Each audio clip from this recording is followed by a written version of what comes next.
Papa? How on earth did that happen? Doggone it.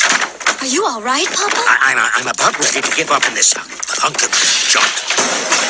You always say that. I mean it this time. I'll never get this boneheaded contraption to work. Yes, you will. And you'll win first prize at the fair tomorrow. And become a world-famous inventor. You really believe that? I always have. Well, what are we waiting for? I'll have this thing fixed in no time. Hand me that the dog-legged clincher there. So, did you have a good time in town today? I got a new book.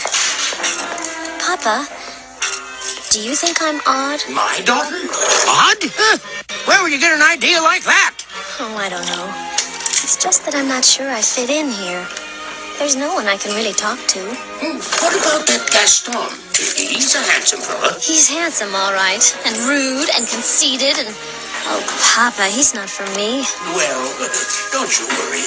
This invention's gonna be the start of a new life for us. I think that's done it. Now, let's give it a try.